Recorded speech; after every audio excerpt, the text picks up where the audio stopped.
और अब आखिर में आज के इतिहास पर नजर डालते हैं। आज ही के दिन वर्ष 1680 में छत्रपति शिवाजी का निधन हुआ था।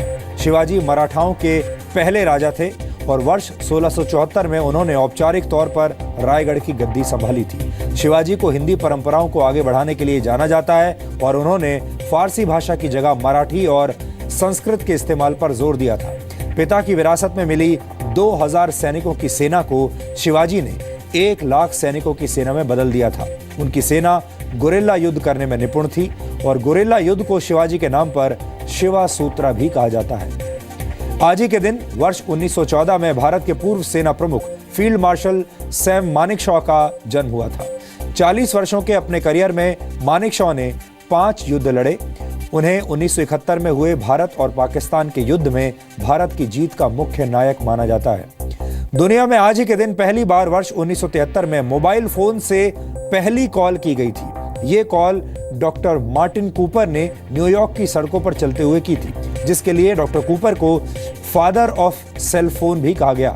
पहला मोबाइल फोन 23 सेंटीमीटर लंबा और 1.1 किलोग्राम के वजन वाला था। इस मोबाइल फोन से सिर्फ 30 मिनट तक बातचीत की जा सकती थी और इसे चार्ज करने में भी लगभग 10 घंटे लगते थे। हालांकि इस मोबाइल फोन को बाजार में उतारने में करीब 10 वर्षों का समय लगा, लेकिन इस आविष्कार ने आपके और हमारे जीवन में दूरियों को बहुत कम कर दिया। और चिश्ती परंपरा के सूफी संत निजामुद्दीन औलिया का निधन आज ही के दिन वर्ष 1325 में हुआ था। निजामुद्दीन औलिया को हजरत निजामुद्दीन के नाम से भी जाना जाता है। निजामुद्दीन औलिया पाकिस्तान के सूफी संत बाबा फरीद के शिष्य थे।